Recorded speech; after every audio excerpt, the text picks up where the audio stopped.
혈액의 순환. 운동을 하면 근육에 흐르는 혈액의 양은 30배 늘어난다.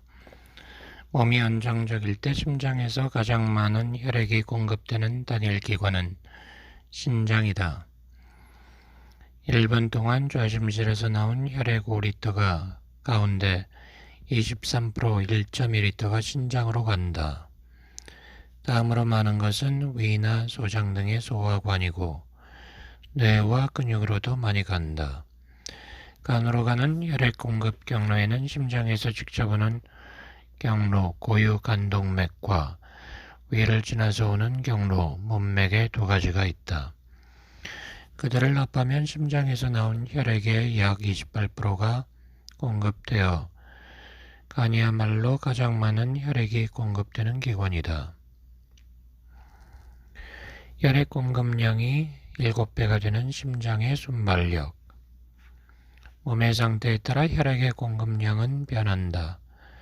운동을 했을 때 심박수가 올라가고 1회의 박동으로 심장에서 내보내는 혈액의 양도 증가한다. 그 결과 1분 동안 심장에서 내보내는 혈액의 양은 최대 35리터, 안정적일 때의 7배나 된다. 격렬한 운동을 하면 혈액이 공급되는 것도 달라진다. 여러 가지 효소를 필요로 하는 근육에 혈액이 많이 공급된다. 심장의 질병, 뇌혈관 질환과 함께 사망 원인 1, 2위를 차지하는 심장질환. 한국인의 사망 원인 1에서 3위는 암, 뇌혈관 질환, 심장질환이다. 암은 대장, 간 등 여러 장기에서 변하기 때문에 장기별로는 뇌와 심장이 가장 많다. 심장 자체의 혈액 공급이 끊어지는 심근경색. 심장질환의 80%를 차지하는 것이 심근경색이나 협심증 등의 허혈성 심장질환이다. 허혈은 부분적으로 혈액 공급이 끊어져 산소 부족에 빠지는 상태를 가리킨다. 심장은 몸속의 세포에 산소를 많이 함유한 혈액, 동맥혈을 공급하지만 당연히 자체에도 공급해야 한다. 심장이 자체의 근육에 혈액을 공급하기 위한 혈관을 심장동맥, 관상동맥이라 한다. 심장에서 내보내는 혈액의 5%는 심장 자체에 공급된다. 내분비기관, 뇌신경 호르몬. 호르몬 분비를 조절해 몸속 환경을 일정 범위로 유지한다. 인간의 몸에는 혈류를 타고 특정 기관이나 세포에 작용하는 호르몬을 분비하는 세포가 있다. 호르몬 분비를 통해 몸속 환경을 유지하는 역할을 담당하는 메커니즘을 내분비계라 한다. 호르몬 분비를 전문적으로 하는 독립된 기관으로 존재하는 것으로는 시상하부 아래에 있는 뇌하수체와 목 부근에 있는 갑상선, 신장 위에 있는 부신이 있다. 호르몬 분비 이외의 기능을 가진 기관 중에서도 일부가 호르몬을 분비한다. 예를 들어 췌장, 이자 안에 묻혀 박혀있는 랑게르한스섬, 이자섬은 혈당치를 조정하는 호르몬을 분비한다. 생식기에 있는 난소나 정소는 성 호르몬을 분비한다. 위는 위산의 분비를 촉진하는 가스트린이라는 호르몬을 분비한다. 뇌하수체는 호르몬 사회의 사령탑이다. 다양한 호르몬 공장 중에서 뇌하수체는 자극 호르몬이라는 여러 종류의 호르몬을 분비함으로써 떨어진 곳에 있는 다른 호르몬 공장이 작동하게 한다. 예를 들면 뇌하수체 전엽에서 방출된 갑상샘 자극 호르몬은 호르몬 공장인 갑상샘의 작용에 티록신이라는 호르몬의 분비를 촉진한다. 또 생식샘 자극 호르몬은 정소나 난소의 작용에 남성 호르몬, 여성 호르몬을 촉진한다. 뇌하수체는 자극 호르몬 이외에도 중요한 호르몬을 분비한다. 성장 호르몬이다. 생후의 성장을 촉진하는 호르몬이다. 이것이 부족하면 소인증, 지나치면 거인증에 걸린다.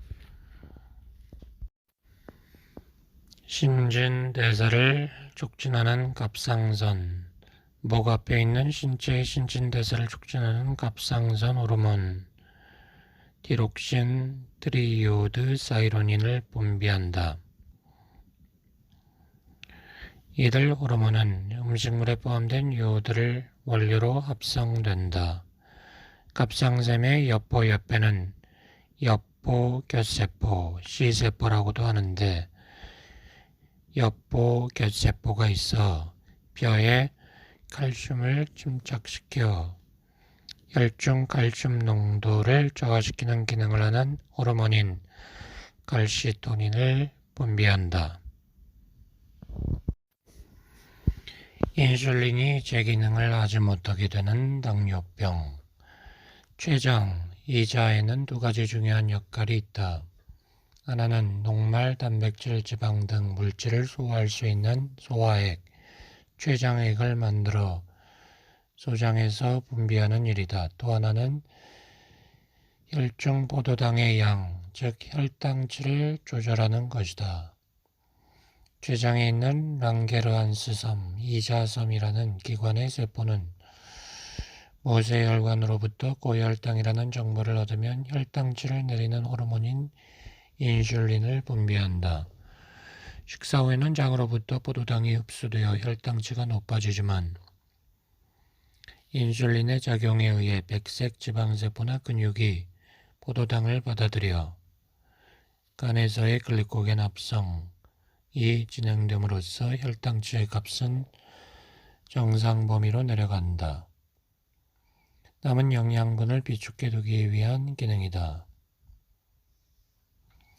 이처럼 혈당치는 본래 인슐린의 작용으로 조절된다. 그러나 혈당치가 만성적으로 높은 상태가 계속되는 당뇨병이라는 게 있다. 당뇨병은 두 가지 유형이 있다. 하나는 랑게르한스섬에 인슐린 분비 세포가 파괴되어 인슐린이 비정상적으로 부족한 유형으로 1형 당뇨병이라 한다. 또 하나는 인슐린 분비 저하는 적지만 인슐린이 제 기능을 발휘하지 못하게 되어 고혈당 상태가 되는 2형 당뇨병이다. 유전적 요인 외에 비만이나 지방이 많은 식사, 운동 부족과 관련된 생활습관병으로 많이 나타난다. 비만이 되면 백색 지방세포로부터 유리지방산이나 TNF, 알파 등의 분비량이 증가한다. 이들 물질은 간접적으로 인슐린의 기능을 저해하는 기능을 가진다. 인슐린의 감수성을 좋게 하는 기능이 있는 아디포넥틴의 분비량은 백색 지방세포가 비대해지면 반대로 감소한다. 이처럼 비만은 인슐린 효과를 떨어뜨린다. 고혈당 상태는 혈관을 손상시키는 원인이다. 고혈당 상태가 장기간 계속되면 합병증이 나타난다. 신장의 혈관 상태가 나빠져 여과 장치로서의 기능을 못한다. 또 눈의 망막에 있는 가는 혈관이 영향을 받으면 실명이 된다. 또 모세혈관에 영향을 주어 신경에 이상이 발생해 손발 저림 등의 증상이 나타난다. 혈액과 면역. 우리 몸에는 혈관과 림프관이 퍼져 있다. 이들 관 내부에는 우리가 생명을 유지하는 데 필요한 성분이 흐른다. 혈액과 림프액의 성분은 골수에 있는 한 종류의 세포에서 만들어지고 그 일부는 외적과 싸우는 면역세포가 되어 림프샘 등에서 활약한다. 혈액은 많은 기능을 갖춘 흐르는 장기이다. 혈액은 몸무게의 8%를 차지한다. 몸무게가 60kg라면 5kg 정도가 혈액이다. 혈액은 노란색을 띤 액체인 혈장과 세포 성분으로 이루어진다. 혈장은 혈액 부피의 55%를 차지하며 대부분이 물이다. 혈장 속에는 영양소나 몸의 기능을 조절하는 호르몬 등이 포함되어 있다. 나머지 45%의 세포 성분은 산소를 나르는 적혈구, 몸속에 침입한 적을 퇴치하는 백혈구, 출혈을 막는 혈소판이다. 혈액이 빨간 것은 적혈구가 빨갛기 때문이다. 이들 혈액 성분은 우리가 생명을 유지하기 위해 필요하다. 일반적으로 혈액의 25%를 이루면 생명이 위험하다. 몸을 도는 혈액에는 몸의 각 부위에서 다양한 물질이 섞여 들어온다. 이들 물질은 말하자면 몸의 상태를 나타내는 잣대이다. 혈액은 어떻게 만들어지는가? 적혈구, 백혈구, 혈소판은 골수에서 만들어진다. 골수란 뼈의 내부에 있는 검붉은 부분이다. 골수는 온몸의 뼈 안에 있지만 성인의 몸에서 혈액을 만드는 것은 머리뼈, 척추뼈, 넓적다리뼈 등 일부의 골수뿐이다. 이들 골수에는 조혈줄기세포라 불리는 세포가 있다. 적혈구, 백혈구, 혈소판은 이들 모두 한 종류의 조혈줄기세포에서 만들어진다. 조혈줄기세포는 세포 분열에 의해 스스로의 수를 늘린다. 조혈줄기세포의 일부는 적혈구의 근원이 되는 세포, 일부는 백혈구의 근원이 되는 세포라는 식으로 변해 나간다. 세포의 분화가 일어나는 것이다. 골수 안에서 분화를 거쳐 성숙한 적혈구, 백혈구, 혈소판은 골수 중의 모세혈관으로 들어간다. 적혈구나 혈소판은 모세혈관의 벽을 빠져나갈 수 없다. 그러나 골수 중의 모세혈관의 벽에는 비교적 큰 틈이 있다. 그래서 이 빈틈을 지나 혈관 안으로 들어갈 수 있다. 이렇게 만들어진 혈액은 온몸으로 여행을 떠난다. 혈액의 혈장 성분, 액체는 혈관벽의 빈틈을 빠져나가 혈관 밖의 세포와 세포의 빈틈에 있는 조직액과 언제나 출입한다. 우리의 면역 시스템은 병원체로부터 몸을 지키는 방위대이다. 우리 주변에는 세균, 바이러스 등이 존재한다. 우리가 코가 아프거나 콧물이 흘러 감기에 걸렸다고 느낄 때 몸속에서는 방위대가 활동을 하고 있는 것이다. 목의 통증이나 콧물은 몸에 침입한 병원체로부터 몸을 지켜야 하는 면역세포들이 대항한다는 증거다. 우리가 면역 시스템이라는 방어 시스템을 갖고 있지 않다면 우리는 죽게 될 것이다. 면역 시스템은 두 단계로 되어 있다. 포유류의 면역 시스템은 주로 백혈구라는 세포에 의해 이루어진다. 백혈구는 다시 대식세포, 매크로파지나 수상세포, 오중구 등의 혈구와 T세포와 B세포라는 림프구로 분류된다. 이들은 모두 한 종류의 조혈줄기세포가 증식 변화함으로 만들어진 것이다. 백혈구는 침입자를 발견하면 활발해져서 면역세포의 무리를 불러 모아 공격을 시작한다. 면역 시스템에는 두 가지 계통이 있다. 혈구가 중심이 되어 활약하는 자연면역과 림프구가 중심이 되어 활약하는 획득면역이다. 자연면역은 병원체인 침략자의 재빨리 반응에 몸을 지킨다. 그러나 이것은 일시적인 효과밖에 없기 때문에 장기간 지키기 위해서는 획득면역으로 대응한다.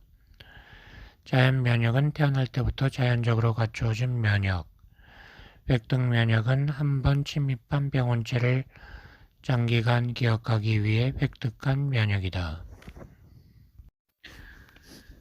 림프구 바이러스, 세균, 기생충 등 우리를 공격하는 병원체는 무수히 존재한다. 액등 면역계에서 활약하는 T세포와 B세포에는 병원체를 인식하는 수용체라는 안테나가 있다.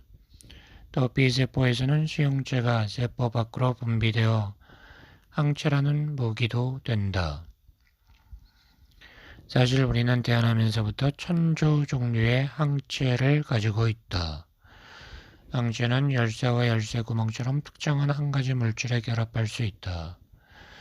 항체에 인식된 것을 항원이라 한다.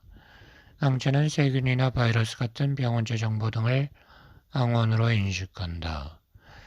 T세포, B세포는 하나의 세포당 한 종류의 수용체나 항체밖에 만들 수 없다.